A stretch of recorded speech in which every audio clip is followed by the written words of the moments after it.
பெத்த தாய்க்கு முதல் வணக்கம். Welcome to unrival biology channel. இன்னைக்கு நம்ம பார்க்க போகிற டாபிக் பார்த்தீங்கன்னா introduction to exercise therapy. Exercise தெரப்பினா என்ன, அதில் என்னென்ன பண்ணுவாங்க? ஒரு ஃபிசியோதெரபிஸ்ட் வந்து எக்ஸசைஸ் தெரப்பி பண்ண போகிறாங்கன்னா அதில் என்னென்ன பண்ணுவாங்க, ஒவ்வொரு எக்ஸசைஸ் தெரப்பிஸ்க்கு பின்னாடி என்னென்ன இருக்குது, இந்த தெரப்பிஸ்க்கெல்லாம் என்ன எப்படியெல்லாம் பண்ணுவாங்க, இதோட காம்பனன்ட்ஸ், எதுக்கு இந்த எக்ஸசைஸ் தெரப்பின்னு ஒன்று இருக்குது, இதோட ஏம், இது எல்லாம் இன்னைக்கு பார்க்க போகிறோம். இன்னைக்கு சிம்பிளாக ஒரு வேர்டில் ஒரு சென்டென்ஸில் சொல்லணும்னா we are going to see about introduction of exercise therapy. Actually physiotherapy ஸ்டூடெண்ட்ஸ்க்கு வந்து இது பயோமெக்கானிக்ஸோட இந்த எக்ஸசைஸ் தெரப்பியும் வந்து போகும். ஸோ அதோட இன்ட்ரடக்ஷன் தான் இன்னைக்கு நம்ம பார்க்க போகிறோம். ஓகே, இப்போது எக்ஸசைஸ் தெரப்பி அப்படின்னு பார்த்தோம்னா அது பேர்லேயே இருக்க தெரப்பியூட்டிக் ஒர்க். ஒரு தெரப்பி பண்ண போகிறோம், ஒரு அவங்களோட அவுட்கம், அந்த பேஷண்ட்டோட அவுட்கம்மை கொண்டு வர்றதுக்காகவோ இல்லை அவங்களோட இல்னஸ் குறைக்கிறதுக்காகவோ நம்ம ஏதோ ஒன்று பண்ண போகிறோம். என்ன பண்ண போகிறோம்? எக்ஸசைஸாக பண்ண போகிறோம். எக்ஸசைஸ் பண்ணி அதோட தெரப்பியூட்டிக் அட்வான்டேஜஸை யூஸ் பண்ணி, ஒரு எக்ஸசைஸ் பண்ணுறதுனால வரக்கூடிய தெரப்பியூட்டிக் அட்வான்டேஜஸை யூஸ் பண்ணி நம்ம செய்யக்கூடியதான் எக்ஸசைஸ் தெரப்பி. ஓகே, இப்போ பார்த்தீங்கன்னா எக்ஸசைஸ் தெரப்பிங்கிறது என்னன்னா a means of accelerating patients recovery from injuries and diseases which are altered his or her normal way of living. ஒருத்தவங்க ஒரு நார்மல் வே ஆஃப் லிவிங், அதாவது இப்போ நான் ஒரு ஹெல்த்தி ஹியூமன் பீயிங்காக நான் என்னென்னலாம் பண்ணுறேனோ அது ஒரு டிசீஸ்டு பர்சனுக்காகவோ இல்லை ஒரு ஆக்சிடென்ட், ஒரு இன்ஜுரி ஆன பர்சனாலேயோ பண்ண முடியாது. இப்போ நான் இந்த சாக்கை கீழே போட்டு நான் எடுக்கிறேன்னா as a normal healthy human பீயிங்காக என்னால் அதை ஈஸியாக எடுக்க முடியும். பட் ஒரு ஸ்பைனில் வந்து ஒரு கோலியோசிஸோ இல்லை ஒரு ஸ்பைனல் கார்டு இன்ஜுரியோ இல்லை ஸ்பைன் இன்ஜுரி இருக்கிறவங்களால அதை எடுக்க முடியுமான்னு கேட்டால் எடுக்க முடியாது.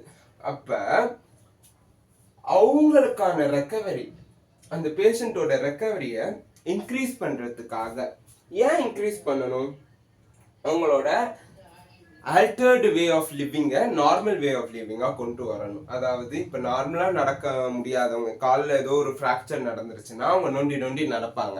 அந்த நொண்டி நடக்கிறதுல இருந்து நம்ம நார்மலாக நடக்கிற ப்ராசஸ் வரைக்கும் நடக்கக்கூடிய ஒவ்வொரு ஸ்டெப்பையும் நம்ம ஃபாஸ்ட் ஸ்பீட் அண்ட் ஸ்டடியாக பண்ணணும். அதுதான் வந்து அதை ஆக்சிலரேட் பண்ணணும். அவங்களோட ரெக்கவரி, அந்த அடிப்படுறதுக்கு முன்னாடி அவங்க எப்படி இருந்தாங்களோ அதே அளவுக்கு அவங்கள திருப்பி அந்த ஒர்க்கை பண்ண வைக்கிறதுக்கு பேர் தான் ரெக்கவரி. அந்த ரெக்கவரியை இன்க்ரீஸ் பண்ணி அந்த ரெக்கவரியோட ஸ்பீடை ஆக்சிலரேட் பண்ணுறதுக்கு நமக்கு யூஸ் ஆகிற ஒரு தெரப்பி தான் எக்ஸசைஸ் தெரப்பி.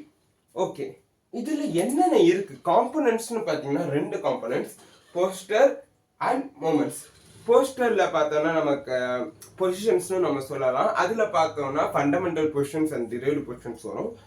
மூமெண்ட்ஸில் பார்த்தோம்னா active movements and passive movements. Aims of exercise therapy இப்போ நம்ம பார்க்க போகிறோம். இதோட மெயின் எய்ம்ஸ் என்னென்னு பார்த்தீங்கன்னா to reduce effects of inactivity. இப்போ நான் ஒரு வேலை செய்யும் போது அந்த இடத்துல எனக்கு இன்ஆக்டிவிட்டி, இப்போ நான் இந்த டஸ்டர் இருக்கு, இதை கீழே போட்டுட்டு என்னால் இப்போ எடுக்க முடியலை அப்படின்னா அந்த இடத்துல இன்ஆக்டிவிட்டியோட எஃபெக்ட் தான் அது. என்னால் குனிய முடியலை, நிமிர முடியலை. அப்போ whenever wherever, அதாவது எப்போ வேணாலும் எங்கே வேணாலும் இந்த இன்ஆக்டிவிட்டியோட எஃபெக்ட்ஸ் இருக்கும். அதை ரெடியூஸ் பண்ணுறதுக்கு நமக்கு எக்ஸசைஸ் தெரப்பி ஹெல்ப் பண்ணுது. அப்புறம் பார்த்தீங்கன்னா to correct insufficiency of specific muscle groups and also regain their range of motion, normal range of motion. ஒரு விஷயம், என்னால் வந்து இப்போ இந்த கையை ஃப்ளெக்ஸ் பண்ண முடியலை இல்லை எக்ஸ்டெண்ட் பண்ண முடியலை அப்படின்னு பார்த்தீங்கன்னா அப்போ அங்கே இருக்கிற ஃப்ளெக்ஷனுக்கு, இப்போ பைசெப் மசில் வந்து எனக்கு அங்கே வந்து ஒர்க் ஆகாமல் இருக்கலாம். இப்போ அதை கரெக்ட் அதோட ஒர்க்கை நான் கரெக்ட் பண்ணாலும் என்னால் பண்ண முடியும். இல்லை அது மட்டும் இல்லை, whole flexors of the arm, flexors of forearm, whole அந்த கம்பார்ட்மெண்ட் ஃபுல்லாகவே வந்து எனக்கு வந்து ஒழுங்காக ஒர்க் ஆக மாட்டுது அப்படின்னா அந்த ஹோல் ஸ்பெசிஃபிக் மசில் குரூப்பையுமே வந்து நம்ம எக்ஸசைஸ் தெரப்பினால கரெக்ட் பண்ண முடியும். அப்படி ஏன் கரெக்ட் பண்ணணும்னா பழைய ரேஞ்ச் ஆஃப் மோஷன், என்னால் தூக்க முடியுதா, நான் இது வரைக்கும் தான் தூக்க முடியுது, இதுக்கு மேலே தூக்க முடியலை அப்படிங்கிற விஷயம், ரேஞ்ச் ஆஃப் மோஷனை வந்து பழையபடி கொண்டு வர்றது தான் ரேஞ்ச் ஆஃப் மோஷன்லாம். நமக்கு தெரியும் எவ்வளோ மூவ்மெண்ட் நடக்குதுங்கிறது தான் ரேஞ்ச் ஆஃப் மோஷன். அதுக்கு அடுத்து பார்த்தீங்கன்னா increase the use of regain. இப்போ எனக்கு ஒரு அடிபட்டுருச்சு, அதை நான் சரி பண்ணிட்டேன், எனக்கு பழையபடி இது ஆயிருச்சு, ஆனா நான் அது ஆகலை அப்படின்னு நினைச்சிட்டு இருக்கேன். இப்போ இந்த கையில அடிபட்டிருக்கு, இந்த கையை நான் வந்து மடக்குனா வலிக்கும்னு நினைக்கிறேன். பட் ஆனால் அது மடக்குனா வலிக்காது. So I want to use my regained powers. இந்த கையில் ரீகெயின்ட் ஆயிருக்க பவர்ஸ் தான் நான் யூஸ் பண்ணணும். பட் ஆனால் அது நான் தைரியமாக யூஸ் பண்ண மாட்டேன் அப்படின்னாலும் அந்த இடத்துலயே நமக்கு exercise therapy plays and main role. இதை வச்சு நம்மளால அந்த பேஷண்ட்டோட ரீகெயின்டு ஹெல்த்தை வந்து திருப்பி எங்கெங்கெல்லாம் யூஸ் பண்றது. நார்மல் ஃபங்க்ஷனல் அந்த ரீகெயின் ஆனது ஃபங்க்ஷனலா இல்லைன்னா ரீகெயின் ஆன பவர் வந்து வேஸ்ட் தான். அப்படி இல்லாம அதை ஃபங்க்ஷனலா கொண்டு வரதுக்கும் நம்ம எக்ஸசைஸ் தெரப்பி ஹெல்ப் பண்ணும். அது மட்டும் இல்லாம இதுதான் எய்ம்ஸ். இப்போ அடுத்து பார்த்தோம்னா மூமெண்ட்ஸோட டைப்ஸ்ன்னு பார்த்தோம்னா ஆக்டிவ் அண்ட் பாசிவ் மூமெண்ட்ஸ் எல்லாம் வந்து டெப்தா பார்ப்போம். இப்போதைக்கு எக்ஸசைஸ் தெரப்பியோட இன்ட்ரடக்ஷன்ங்கிறதுனால இந்த அளவுக்கு ஷார்ட்டா பார்க்குறோம். மூமெண்ட்டோட டைப்ஸ்னு பார்த்தீங்கன்னா ஆக்டிவ் அண்ட் பாசிவ். இந்த ஆக்டிவ் மூமெண்ட்ஸ் பார்த்தீங்கன்னா வாலண்டரி அண்ட் இன்வாலண்டரி.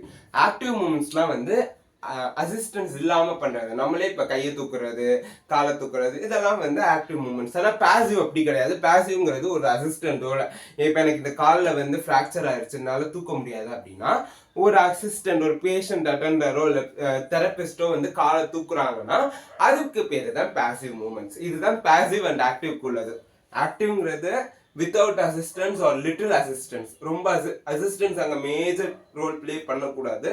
பாசிவ்ல பாத்தீங்கன்னா மேஜர் ரோல் யார் பண்ணுவாங்கன்னா அசிஸ்டன்ஸ். யார் அசிஸ்டண்டா இருக்காங்களோ, அந்த ஒர்க் பண்றதுக்கு யார் அசிஸ்டன்ஸ் தராங்களோ அவங்க தான் வந்து மேஜர் ரோல் பிளே பண்ணுவாங்க. இதுதான் ஆக்டிவ் அண்ட் பாசிவ்கான டிஃபரன்ஸ். இப்போ டெஸ்ட் ஃபார் டெஸ்ட் மெஷர்மெண்ட். இப்போ நம்ம கிட்ட ஒரு பேஷண்ட் வராங்க, அவங்களுக்கு நான் எக்ஸசைஸ் தெரப்பி தர போறேன்னா என்னென்ன டெஸ்ட் எல்லாம் எடுத்து நான் அவங்களுக்கு எக்ஸசைஸ் தெரப்பி தரணுங்கிறது தான் மெத்தட்ஸ் ஆஃப் டெஸ்ட்.